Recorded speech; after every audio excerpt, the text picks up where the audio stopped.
विदेश में जाना हर किसी का सपना होता है। अब विदेश जाना आसान हो गया है। पहला प्रशिक्षण केंद्र खुल गया है। अब विदेश में आसानी से जा सकेंगे। तो उससे पहले मैं आपको बता देता हूँ, ये हमने सेटअप किया है अच्छी प्रकार से लाइट वगैरह का, और ये आपको पसंद भी आएगा। इससे जो वीडियो की क्वालिटी है उसमें इम्प्रूव हुआ होगा। आप चेक करके बताइएगा कि लाइट जो हमने मंगाई है ये लगा रखी है तो किस प्रकार की स्क्रीन आपको दिखाई दे रही है, पहले की अपेक्षा कितना सुधार है हमारी लाइटिंग व्यवस्था में। तो आप कमेंट करके बता सकते हैं कि पहले से वीडियो में कितना सुधार आया है। तो और उसके बाद हम सुधार करेंगे वॉइस पर। तो जो माइक वगैरह होता है उसकी व्यवस्था करेंगे, आपको आवाज़ भी क्लियर आने लगेगी। फ़िलहाल लाइटिंग की व्यवस्था हमने की है। तो जल्दी से आप कमेंट में बता दीजिए कि लाइट कैसी है और स्क्रीन कैसी दिखाई दे रही है। चलिए वीडियो शुरू करते हैं। तो अब पूरे होंगे युवाओं के विदेश जाने के सपने। खुला यूपी का पहला प्रशिक्षण केंद्र। तो पहले क्या होता था, पहले कोई भी विदेश जाता था तो वो वह वैसे ही चला जाता था, उसको बाहर की कोई जानकारी नहीं होती थी। जिस देश में वह जा रहा है उस देश की कोई जानकारी नहीं होती थी। वहाँ का रहन सहन कैसा है, खान पान कैसा है, वहाँ की संस्कृति कैसी है, वहाँ के कानून कैसे है, तो किस प्रकार की जानकारी नहीं होती थी। और इस प्रकार से कुछ लोग विदेशों में कानून भी तोड़ देते थे। उनको ये नहीं पता होता कि वहाँ पर कौन कौन से कानून होते हैं, ठीक है, और उनको समस्या पैदा हो जाती थी। तो यह एक प्रकार से पूरी जानकारी दे करके आपको भेजा जाएगा। सरकार की ओर से पहला सेंटर खोला गया है। तो वहाँ पर विदेशी संस्कृति और नियम, बोलचाल की भाषा का भी प्रशिक्षण दिया जाएगा। यह सेंटर उत्तर प्रदेश की राजधानी लखनऊ में खुला है। स्किल इंडिया के तहत राष्ट्रीय कौशल विकास मिशन की पहल पर यह सेंटर खोला गया है। और कहाँ पर ओपन हुआ है? कानपुर रोड पर मानसरोवर मार्केट के पास एक निजी कोचिंग संस्थान में शुरू होगा स्टार्टिंग में, ठीक है। उसके बाद ये एक बड़ा रूप लेगा। हर जिले में कामगारों को प्रशिक्षण दिया जाएगा। ये उत्तर प्रदेश के हर जिले में कामगारों को प्रशिक्षण दिया जाएगा, ठीक है। एक जिले के लिए नहीं है, पूरे उत्तर प्रदेश के लिए है। और विदेश मंत्रालय ने जो डेटा दिया है, 5 वर्षों में 1.10 लाख युवा विदेश में काम करने गए यूपी से ओनली, ठीक है। तो ये बहुत बड़ी संख्या है उत्तर प्रदेश से। और ज़्यादातर उत्तर प्रदेश से जाने वाले हैं जो जाते हैं वह अरब कंट्रीज़ में ज़्यादा जाते हैं, मुस्लिम कंट्री वगैरह में, ठीक है। क्योंकि ज़्यादातर उत्तर प्रदेश में मुस्लिम है और वो झुकाव उनकी तरफ ही रहता है। और ज़्यादातर मैं बात करूँ जैसे हरियाणा से, पंजाब से, वो ज़्यादातर कनाडा, इंग्लैंड, अमेरिका इस प्रकार जाते हैं, क्योंकि वहाँ पर जाने का ज़्यादा खर्चा आता है और यहाँ पर थोड़ा सस्ता हो जाता है। तो ज़्यादातर उत्तर प्रदेश के इन देशों में जाते हैं। अभी मैं आपको नाम बताने वाला हूँ। भाषा, रहन सहन की भी जानकारी दी जाएगी। तो कौन कौन से देशों में जाते हैं? जैसे अफ़गानिस्तान। वैसे अब अफ़गानिस्तान में तो थोड़ा मुश्किल है, क्योंकि अभी जो है ये जो डाटा दिया है ये पहला डाटा है। अब अफ़गानिस्तान में आपने पता होगा सत्ता परिवर्तन हो चुका है, वहाँ पर जो है सरकार बदल चुकी है, और तो अब वहाँ जाना थोड़ा मुश्किल है। ये पहला डाटा मैं दे रहा हूँ आपको। तो Bahrain, Indonesia, Iraq, Jordan, Lebanon, Libya, Malaysia, Oman, Qatar, Sudan, दक्षिण सूडान। ये पहले एक ही देश हुआ करते थे, अब 2 हो गए हैं, 2 भाग हो गए इनके। सीरिया, सऊदी अरब, यूएई, संयुक्त अरब अमीरात, जैसे दुबई कहते हैं ना, दुबई, इसका एक स्टेट का नाम है दुबई। थाईलैंड व यमन देशों में जाने वाले कामगारों की संख्या अधिक है। और सर्वाधिक जो अरब कंट्री में जाते हैं, सऊदी अरब में जाते हैं। तो सऊदी अरब में ज़्यादा जाते हैं क्योंकि वहाँ पर श्रमिकों की और ज़्यादातर जो ड्राइवर होते हैं उनकी बहुत ज़्यादा मात्रा में आवश्यकता होती है। ज़्यादातर ड्राइवर की बहुत ज़्यादा ज़रूरत होती है सऊदी अरब में।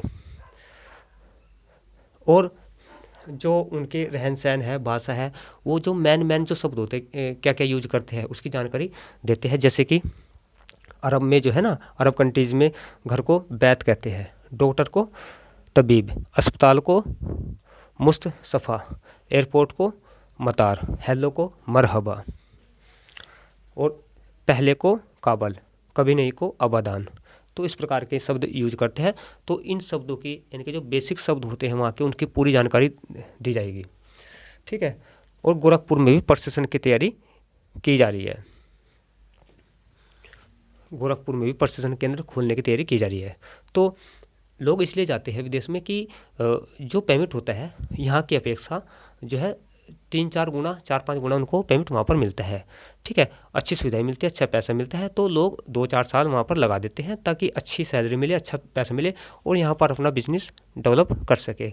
तो लोगों की पसंद होता है। अब पहले बहुत कम लोग जाते थे, लेकिन अब बहुत ज़्यादा संख्या में लोग जाने लगे हैं क्योंकि थोड़े नियम सरल कर दिए गए हैं। ठीक है, तो क्योंकि विदेशों में भारी संख्या में लोगों की आवश्यकता होती है।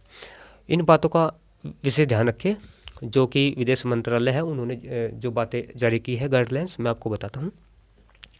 विदेश जाने से पहले पंजीकृत एजेंटों से ही वीज़ा प्राप्त करें, जो पंजीकृत है, जिनका पंजीकरण हुआ है, और पासपोर्ट के बगैर विदेश जाने के बहकावे में न आए। एजेंट कहते हैं ना कि विदेश में भेज देंगे बिना पासपोर्ट के, तो उनके बहकावे में न आए।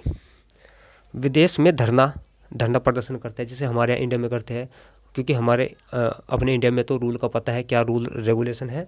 वहाँ का रूल रेगुलेशन अलग होते हैं, हर कंट्री के रूल रेगुलेशन धरना प्रदर्शन में अलग होते हैं।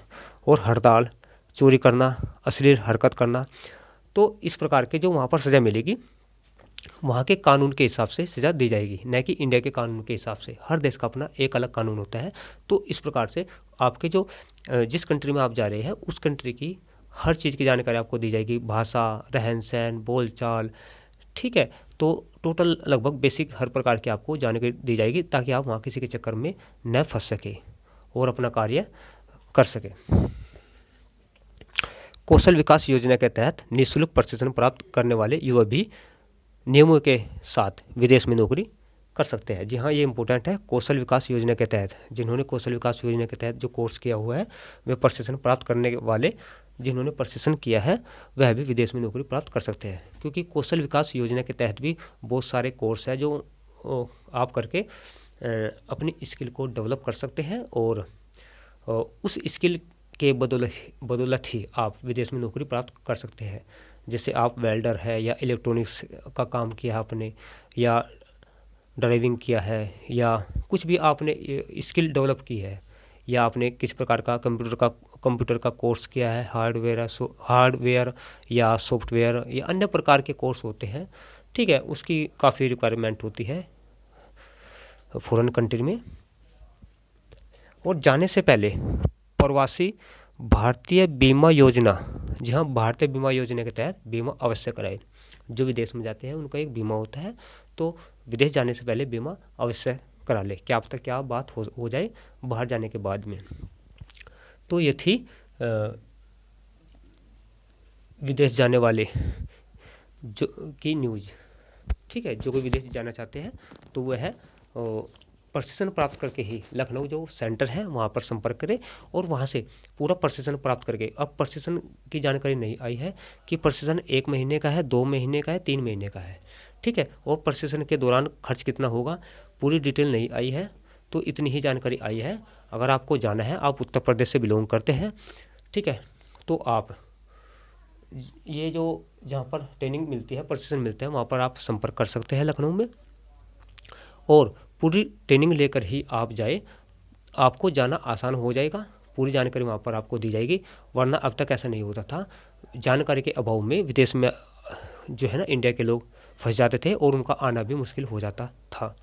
तो अब सरकार ने नियम आसान कर दिया है, और हाँ, अदर स्टेट के भी विदेश में जा सकते हैं, लेकिन इस सेंटर में जो ट्रेनिंग लेंगे ओनली फ़िलहाल उत्तर प्रदेश के ही कैंडिडेट लेंगे। ठीक है, फिलहाल बाहर वालों के लिए अवेलेबल नहीं है, और जैसे ही अवेलेबल होगा इसका विस्तार किया जाएगा तो अदर स्टेट के भी यहाँ पर ट्रेनिंग ले सकेंगे। फिलहाल उत्तर प्रदेश के लिए ही है। तो ये थे विदेश में नौकरी करने वालों के लिए जानकारी। तो ये जानकारी कैसी लगी? अगर वीडियो अच्छी लगी है तो वीडियो को लाइक शेयर करना और चैनल को सब्सक्राइब करके बेल आइकन को दबा देना।